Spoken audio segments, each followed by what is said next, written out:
Hello விவாஸ், எல்லாருக்கும் நமஸ்காரம். இப்போ வந்து ஆனந்த் டீம்லேருந்து சந்திரசேகர் வந்து டபிள்யூபிசி டோர் வந்து ஃபிட் பண்ணிகிட்ருக்காரு. அதில் ஒன்றும் இல்லைங்க, இது வந்து ரொம்ப சிம்பிளான விஷயந்தான். அது ஃப்ரேமும் டபிள்யூபிசி வந்து போட்டுக்கலாம். டோரும் வந்து இந்த மாதிரி வந்து விற்கிது. ஸோ அதில் வந்து வெளியிலேருந்து ஒரு நார்மல் தாப்பாலும் ஒரு கைப்பிடி வரும், உள்ளேருந்து ஒரு லாக் பண்ணிக்கிற மாதிரி வரும். வாட்டர் பட்டாலும் இது ஒன்றும் ஆகாது. ஸோ அது அந்த மாதிரி. பெட்ரூம் பார்த்திங்கன்னா இந்த மாதிரி ஃப்ளஷ் டோர் சொல்லுவாங்க. ஃப்ளஷ் டோரில் வந்து ஆக்சுவலாக வெளியில் வந்து சன்மைக்கா போட்ட மாதிரி நான் வாங்கியிருக்கேன். 1 mm திக்னஸ் வரும். அப்புறம் இந்த மாதிரி டிசைனில் வந்து வாங்கியிருக்கேன். ஒரு 5400 கிட்ட வருது. இது ஒரு 3200 கிட்ட வருது டபிள்யூபிசி டோரு. இது வந்து ரவுண்டு லாக்கு இதில் வந்து பண்ணிக்கலாம். இதில் வந்து நார்மல் லாட்ச் பேட் இருந்தால் போதும்.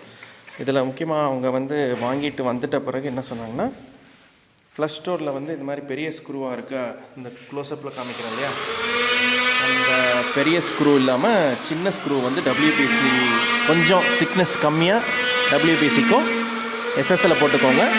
இன்னொன்று வந்து ஃப்ளஷ் ஸ்டோர் வந்து போட்டுக்கோங்க. அந்த டபிள்யூபிசிக்கு போடும்போது ஃபெவிக்விக் போட்டால் கொஞ்சம் நல்லா வரும்னு சொன்னாங்க. ஸோ இதுதான் அந்த சிம்பிள் டிப்பு.